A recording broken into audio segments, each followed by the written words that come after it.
Hello, this is Idodmg and welcome back to the channel. In this Swords of Legends online video, I want to talk to you about the Summoner DPS class utilizing the Mingshi build with the Eastern Sun Blessing.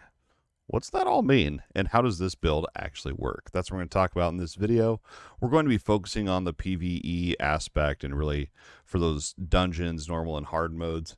And some of the stuff you learn from this will also help you out with the PvP aspect of the game. I will have the timestamps in the description below for your convenience if there's a certain part of the build that you're wondering about. This is how I'm playing my Summoner, and if you're playing Summoner as well and you find anything that you think could be improved or something you've learned that I maybe don't mention in the video, feel free to leave a comment down below or hit me up on Discord or Twitter. I would love to get any feedback that we possibly can. Let's go ahead and talk Swords of Legends Online Summoner DPS. The Summoner in Swords of Legends Online has two different roles they can fulfill. They have the healer role and the damage dealer role. Over on the damage dealer, there are two different builds that you can do, and this is decided by your Astral Blessing that you choose in game.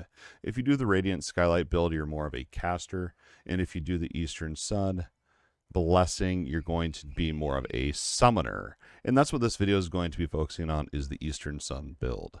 The Eastern Sun build for the summoner is great because you actually can summon out your Mingshi pets. You really feel like an actual summoner as opposed to the caster build.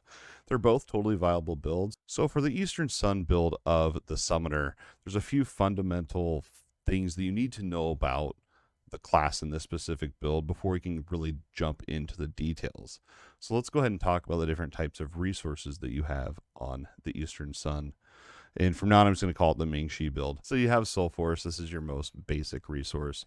Basically, think of this as mana. On top of that, you also have these Nuwa runes. You can open up the tooltip here and it'll tell you all about them. But what it is one of these runes, once you've used, it's these three icons right here. If they're blank, that means you can consume one.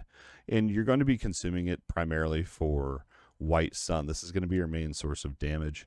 You can see that when I use one Nuwa rune that it then goes on cooldown for 12 seconds, and then it regens and I can use another Nuwa rune. That's how that works, and that's going to be fueling your main damage output. The other resource that you have, and I'm kind of considering this a resource, and you'll see why, but you have what's called Nuwa Light's Beam, and in order to use this ability, you have to have 10 charges before you can use one Light Beam.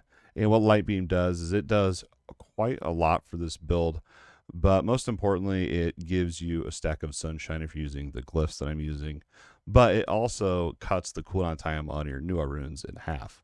Go ahead and show that here. And you can see while it's up, it only lasts for, I think, the next 3 Nuwa runes.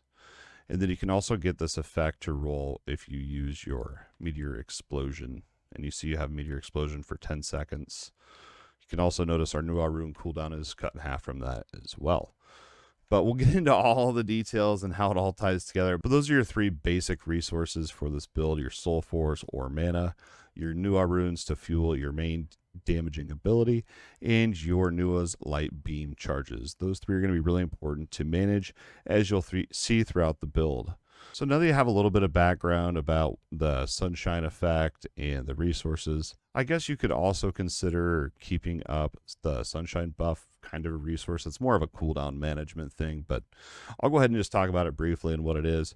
Basically, the sunshine state increases Mingshi's damage, and it can also stack up to 2 times. And it also increases the attack speed of other spirit animals. Basically, you want to keep sunshine up as much as possible while trying to maintain 2 stacks of it. But we'll get to all that later on in the video. But now that you know how the Nuwa runes, Light Beam, the sunshine, and all of that, I want to go ahead and talk about the glyphs and the blessings for the summoner. The very first astral blessing we get is our Eastern Sun, and that's, like we talked about in the beginning of the video, what decides our actual build. And then we're going to pick up Goddess Nuwa's Favor. This increases the duration of that sunshine effect by 100%. And it also does a bunch of other stuff. When enemies are under half health, Mingshi will do 30% more damage. And then our next one is Seance, and this one's really cool, and I would say a really huge part of the build. Whenever you consume a Nuwa rune, you have a chance to get a free Noah rune that'll show up right here in the middle. See if I can get that to proc real quick while we're recording the video. It'll probably take me a little bit now that I'm actually trying to get it. So you see right here, we just got a free rune that we can use to cast our main damage ability. That's what that blessing does, and it's actually really huge for the build. So it only has a 10% chance, and it lasts for 5 seconds. So it's fine because you're going to be spamming that ability anyway, which we'll learn about when we get to the rotation of the build later on in the video. And also, for those 5 seconds, White Sun will turn into stone pylons. It's just basically more minions that you can get out. They're turret-type pets. But you'll see that it's just basically, it has 10% base chance to proc, and then it increases each time that it doesn't. It happens, honestly, more than you would think, especially once you get everything rolling in the build. Next up, we have Life Renewal. This one's absolutely huge, and this gives you basically turns your meteor explosion into a 2-minute DPS cooldown. It does so much for the build. Basically what it does is using that meteor explosion activates the sunshine mode, which we've talked about earlier. And then you can also use that to help maintain your stacks. Also, it adds 3 stacks to your light beam ability, which is freaking huge. And then if you use White Sun during that meteor explosion time, it's 10 seconds. You actually get the half cooldown on the Nua's rune. I think I already talked about that, though. And then the last blessing I have here, I guess this is more for PvP, but this is if your Spirit Dove skill is on cooldown, which that is basically a disengage, you shoot backwards. Here's what it looks like. But if that's on cooldown and then you use Twilight or Blossom Twinkle, it will reset the cooldown of your movement ability. There's other choices you can take here, I think. Butterfly in the Rain, probably. Oh, the reason I didn't take this one is because this is pretty much strictly for the Radiant Skylight build. So Farewell to the Rains one made the most sense for me. So that's going to be your blessings. Let's go ahead and talk really quickly about Glyphs. The amount healed by Blossom Twinkle is increased. That's your AoE healing ability, but it's used to refresh your Nua runes. We'll show that off later on in the video. Next, we have Venerable. Hopefully I'm saying that correctly. It allows you to cast your Flame Curse without any cooldown. And I'll talk about this one more in the video as well, but that's what that is. And then we have Soft Fragrance. When you use skills that consume Soul Force and mana, you restore 10% of that mana. It just helps a little bit more with management, resource management, and keeping your mana full so you can pump out that DPS. Okay, so that's a little bit longer than I wanted. I apologize for that, but that is your blessings and glyphs selection there. Now, let's go ahead and talk a little bit about Sunshine, because this is a huge part of the build. I mean, this is probably the thing that keeps me playing the build, is trying to really min-max and keep up the Sunshine buff. So Sunshine is a huge part of the build, as I said before, and this is what it does, is it increases Mingshi's attack range and damage, and you can stack it up to 2 times. It also increases other spirit animals' attack speed by 16%, so if you have those stone pylons, the turret pets that I mentioned earlier, it'll help out with that. But really the damage increase is huge, and if you can keep up this buff as much as possible, you're going to do so much more damage. So how do you get into the Sunshine state? There's the most obvious way, and that is using the Sunshine ability, but it has a 46-second cooldown, and it only lasts for 16 seconds. So really, you're only going to want to use this skill kind of as a crutch to maintain those stacks and refresh the duration of the buff. The primary way that you're going to want to get into Sunshine state is through using your Nua's Light Beam pretty much as often as you can, but you don't want to spam it, and here's why. So I went ahead and got 20 stacks of our Nua's Light Beam ability, and remember, when I use this, it'll give me 1 stack of Sunshine. So if you spam it, let's just go ahead and show you real quick. So I'm going to use it. You can see I'm in the Sunshine state. Our color changes, the abilities, these 3 abilities, colors change. Also indicating, but you're going to want to keep an eye on this buff right here. Once I'm down to about 3 seconds, I'll go ahead and recast it. You can see now I have 2 stacks, and it also refreshes the duration on that buff.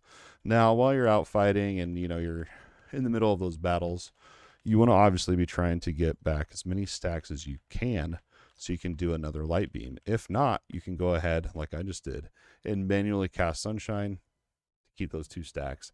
and keep that buff rolling. So those are going to be your two main ways to get into the sunshine state, is using your light beam and then using the sunshine when needed. Now, remember Meteor, this also puts you in the sunshine state, but this has like almost a 2-minute cooldown on it. So this one I use about every 2 minutes just to pretty much increase my DPS, because you want to have this going as much as you can. But it does so much. You know, you get your light beam stacks. I'm also now in sunshine. If I go ahead and use get another stack there of the light beam, you can see. So those are your three ways really to get into sunshine state: is the Meteor, which has a long cooldown, your newest light beam, which is definitely the preferred way.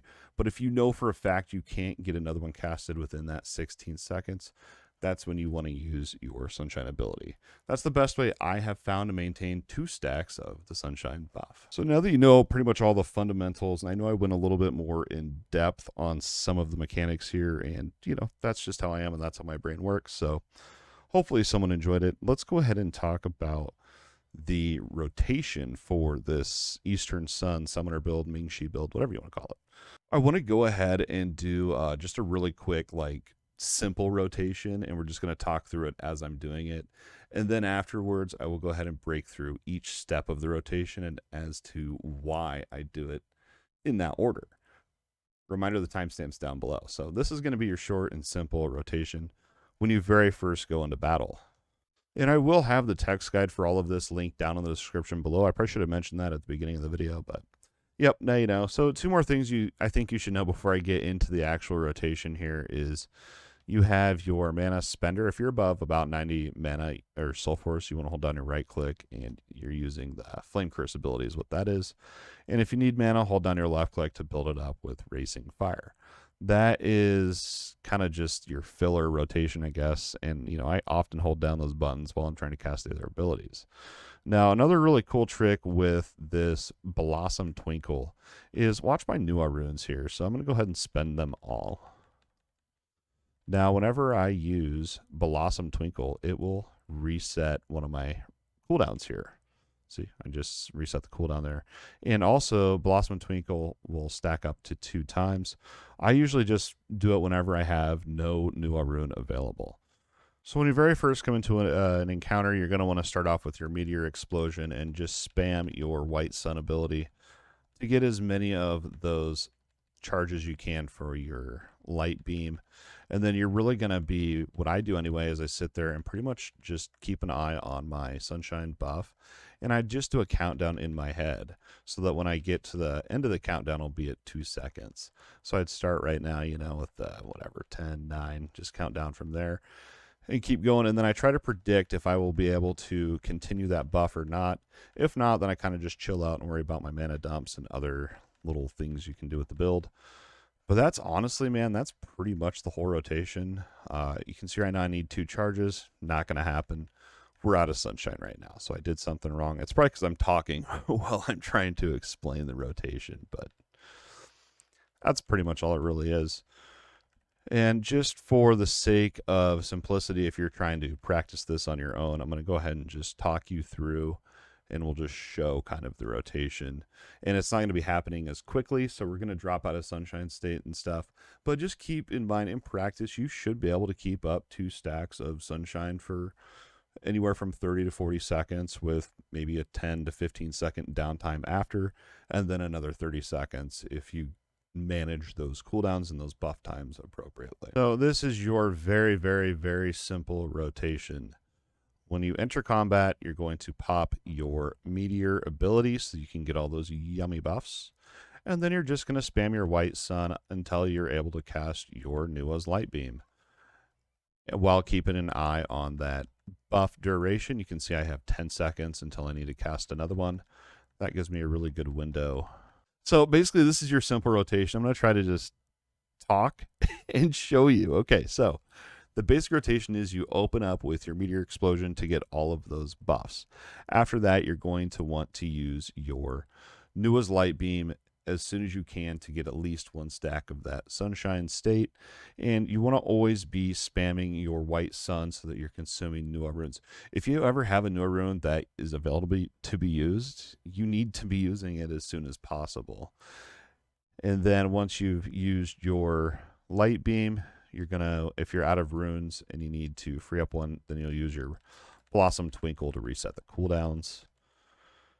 And then use more white suns, more Nua runes, so you can do another light beam and just really try to stay in the sunshine state. So that's the very simple rotation. Now I want to break it down and talk about each step of the rotation and priority system and why it works that way. So if you've been watching the video all the way through this point, you should know this by now. But if you skipped ahead in the video and you're at this point and you don't know yet, the most important thing for this build is keeping up the sunshine buff. And if you can, 2 stacks as much as possible. And the best ways to keep up your sunshine buff is through the Nua's light beam and also your meteor, and then you can manually give yourself a buff stack with the skill itself. So that's number 1 priority. Next on your rotation or priority list would be using your meteor explosion as soon as it's off cooldown. It has about a 2-minute cooldown. And if you want to, you could factor it into your sunshine stacks and use it for that. I pretty much just, as soon as it's off cooldown, I use it because it's such a DPS boost. And it also gives so many different buffs, such as the meteor explosion status, which lasts for 10 seconds. And that's indicated right here in the middle of your screen. You can see it's counting down. When you use meteor explosion, you also get 5 light beam stacks. You get 2 by default, and then 3 more from that life renewal glyph right here. And that's pretty good. I mean, that's already half of a light beam cast. Third on your rotation or priority list should be using that light beam here. And what this does is it gives you the sunshine buff, but it also reduces your Nua rune cooldowns by about half. And also, you know, don't spam it. Try to kind of spread it out so that you can refresh that buff when it's about at the end of its duration. I usually wait till there's 2 or 3 seconds left on that sunshine buff before reapplying the buff itself. And then after that, you're going to move into the white sun. And this, honestly, while you're doing all the other steps, you should be just spamming the white sun ability and just, you know, you're basically going to always be spamming this ability. It's going to be your most used skill. Also, by using white sun as much as you can, you'll be getting those charges for your light beam ability. Lower on the priority list, but still important, is keep in mind that Blossom Twinkle ability to reset your Nua rune cooldown durations. Right here, you can see that being in effect. After that, really, you have your filler rotation that I think I already went over probably more than once, and that is your mana spender, which is your right click, and your mana builder, which is your left click, which you should always be holding down those buttons anyway while you're weaving in all your other abilities. That's pretty much the entire build, rotation, and how it all works. There's one other variant you can do for the build if you want to have your Mingshi look cooler, I guess. You can add in a glyph that costs no points. And this turns your Mingshi into a melee type of pet. And it also does an extra ability. I did about a half hour of testing with and without the rune, and you know, I really didn't notice that much of a DPS difference. I think it was like less than 10% more DPS with without that glyph. So really, it comes down to personal preference and what you like. Here's what it looks like real quick. I'll go ahead and throw that on just so you can see. It makes your Mingshi all red, and it changes these 3 abilities as well. So it's pretty cool.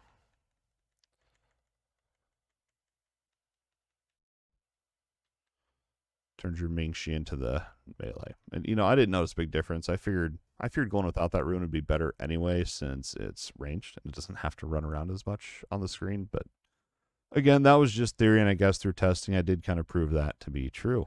At the end of all this, really, this specific build, and I would argue the other summoner damage build as well, you can get by pretty well just button mashing and kind of guessing what you're doing and hitting skills when they're off cooldown. That's honestly, I hate to say it, I think that is a viable option.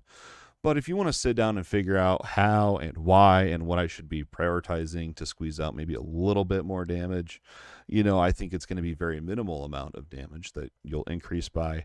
Hopefully this guide helps you do that, though, and understand. I've spent probably 3 or 4 hours on the target dummy trying to figure out this build and exactly how each little mechanism works.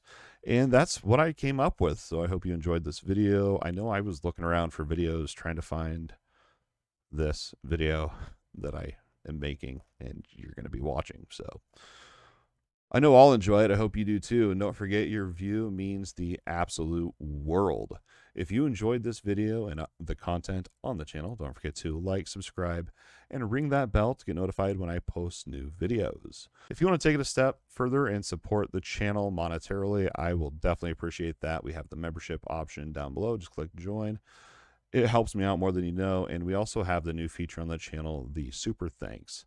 It's very similar to the super chats that you see on live streams, but the super thanks is for these videos and the on-demand content, and it'll highlight your comment down below and you'll stand out, and I'll be super thankful, and maybe you'll earn yourself a shout out in a future video. That's going to wrap it up for Swords of Legends Online Mingshi Build. Hope you enjoyed it, because I enjoyed talking about it and nerding out. So anyway, we will talk with you all next time. Have a great night or day. Peace. So you have Soul Force, of course. This is your